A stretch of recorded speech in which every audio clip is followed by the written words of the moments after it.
हाय दोस्तों, एक बहुत ही मशहूर डायलॉग आजकल ट्रेंडिंग में है, आजकल सबके जुबान पे है और वो है पुष्पा सुन के फलावर समझा क्या, फायर है मैं झुकेगा नाई। Okay, so this is absolutely true, एकदम बिल्कुल सत्य है ये। इसी फायर से रिलेटेड मैंने एक वीडियो 20 अगस्त 2021 यानी पिछले साल 20 अगस्त को मैंने अपलोड किया था, जिसमें मैंने कहा था कि हर इंसान के अंदर फायर होना चाहिए। अगर जीवन में आपको सफल होना है, जीवन में उस बुलंदियों तक पहुंचना है, जीवन के उस उपलब्धि को पाना है, तो आपके अंदर क्या, हर किसी के अंदर फायर का होना बहुत जरूरी है। एक सफल इंसान के लिए, और वो इंसान जिसका एटीट्यूड पॉजिटिव है, वह इंसान जो जीवन में सफल होना चाहता है, वह इंसान जो जिंदगी में बहुत कुछ करना चाहता है, उसके लिए फायर का मतलब ही कुछ और होता है। क्या होता फायर का मतलब उस सफल इंसान के लिए, आइए हम लोग अभी देखते हैं। एक्चुअल में जब भी हम लोग फायर की बात करते हैं, FIRE, there are 4 letters in the word fire. अब इसके मतलब क्या है? अगर मैं F को लूं तो इसका मतलब हुआ फुल यानी पूरा। I लूं तो I का मतलब इंटरेस्ट यानी दिलचस्पी। R लूं तो रनिंग, और E लूं तो एनर्जी, यानी FIRE, full interest, running, energy. This is very very interesting to understand and very important for us to know. यदि आप किसी भी क्षेत्र में काम करना चाहते हैं तो उसके लिए आपके अंदर दिलचस्पी का होना जरूरी है। यदि आप क्रिकेट खेलते हैं और तब तक क्रिकेट नहीं खेलते जब तक आपको क्रिकेट में दिलचस्पी ना हो, यदि किसी व्यक्ति को व्यापार और बिजनेस में दिलचस्पी ना हो, तो क्या आप उससे यह उम्मीद कर सकते हैं कि वो अच्छा व्यापार करे, अच्छा बिजनेस करे? यदि किसी व्यक्ति को एक्टिंग में इंटरेस्ट ना हो, एक्टिंग में दिलचस्पी ना हो, तो क्या आप उससे उम्मीद कर सकते हैं कि वो अपना 100% उसमें देगा, उसमें वो सफल हो सकता है? नहीं, क्योंकि हमारी जो ऊर्जा होती है हमारी दिलचस्पी के अनुसार चलती है। Our energy is directly proportional to our interest. हम उस काम को बखूबी करते हैं जिस काम को करने में हमें पूरी दिलचस्पी होती है, तन मन लगा देते हैं उसमें। क्यों? क्योंकि फुल इंटरेस्ट होता।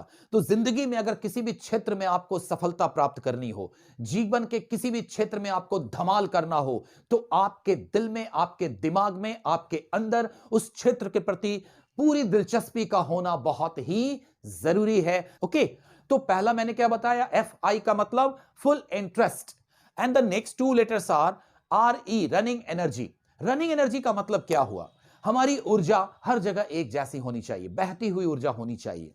जैसे मैं क्रिकेट खेल रहा हूं और क्रिकेट के स्टेडियम में हूं, प्लेग्राउंड में हूं, और मैं क्रिकेट खेल रहा हूं, तो मैं अपने दोस्तों को बोलूंगा fake fake fake fake ball, fake fake, come on come on, yes, throw throw, house that.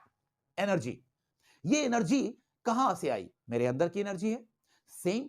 और क्या होता कि ये एनर्जी हम क्रिकेट के मैदान में तो पूरा दिखा देते, पूरी एनर्जी मैं दिखा रहा हूं, लेकिन अगर मैं स्टूडेंट हूं और क्लासरूम में बैठा हूं, तो मेरी एनर्जी का लेवल क्या है? वहां देखिए, ऐसे करके बैठे हैं।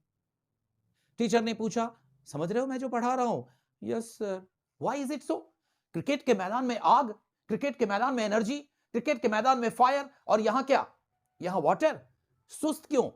There should be equal energy, there should be running energy, बहती हुई ऊर्जा। जितना एनर्जेटिक और जितना इंथुजियास्टिक आप क्रिकेट के मैदान में अपने आप को फील करते हैं और आउटपुट देते हैं, उतना ही एनर्जी और उतना ही इंथुजियास्टिक आपको क्लासरूम में भी होना है। आपको उस काम में, उस काम में, इस काम में, उस काम में, हर काम में, जिस भी काम को आप करते हैं, लगा दो अपनी पूरी एनर्जी, लगा दो आग उसमें, और फिर देखो कमाल कर लोगे आप। जब आप क्रिकेट मैच देखते होते हैं और कोई आपका फेवरेट बैट्समैन जब छक्का मारता है, चौका मारता है, तो आप क्या बोलते हैं? वाह व्हाट अ सिक्स! कितनी एनर्जी आपके पास है वहां। लेकिन उसी समय अगर किसी ने आपको कहा, भैया जरा सा ये काम कर देना ना, बहुत जरूरी है, अरे यार क्या दे दिया तुमने भी, मजा नहीं आ रहा इस काम को करने, अरे छोड़ो ना, तुम किसी से करवा लो ना। ऐसा क्यों?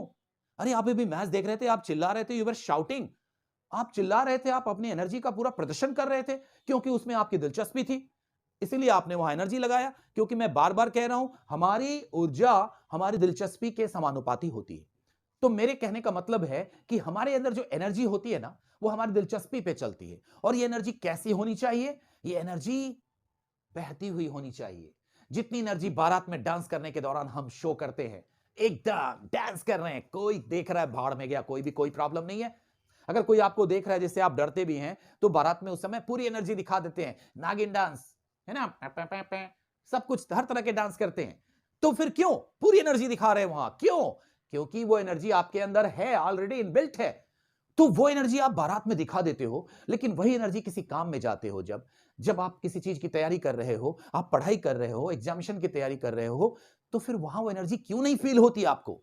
Why do you feel so dull? Why do you feel so nonchalant? Why do you feel so inactive? Because you're not interested. यदि दुनिया के किसी भी क्षेत्र में आपको सफल होना है दोस्तों, तो आपके अंदर पूरी दिलचस्पी उस क्षेत्र को लेकर और रनिंग एनर्जी का होना जरूरी है। तो अब आप बताइए मुझे कि क्या मैं गलत हूं? जो 20 अगस्त को मैंने वीडियो डाला था, क्रिएट फायर इनसाइड यू, क्या वो गलत है? क्या आपके अंदर फायर होना नहीं चाहिए? और बिना फायर के क्या आप सफल हो जाएंगे किसी फील्ड में?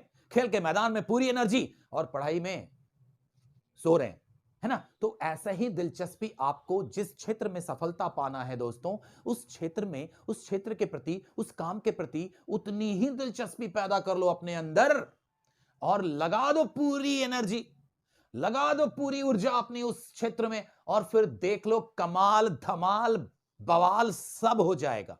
कोई रोक नहीं सकता आपको उस शिखर तक पहुंचने से, कोई रोक नहीं सकता आपको नाम कमाने से, कोई रोक नहीं सकता आपको एक हस्ती बनने से, और कोई रोक नहीं सकता आपको सुपरस्टार बनने से, अगर आपने अपने अंदर फायर को फील किया। इसीलिए मैं कहता हूं, क्रिएट फायर इनसाइड यू। हर किसी के अंदर फायर होना चाहिए। तो फायर है मैं, फायर ही है जो किसी चीज को जलाता भी है, और फायर ही है जो इंसान को जगाता भी है। तो अगर हमें जागना है तो हमारे अंदर फायर होना बहुत जरूरी है। दोस्तों, मुझे उम्मीद है कि ये वीडियो आपको पसंद आया होगा, और ज्यादा से ज्यादा इसे शेयर करें, और अगले वीडियो में मैं ऐसे ही और दिलचस्प बातों को लेकर आता रहूंगा। तब तक के लिए धन्यवाद।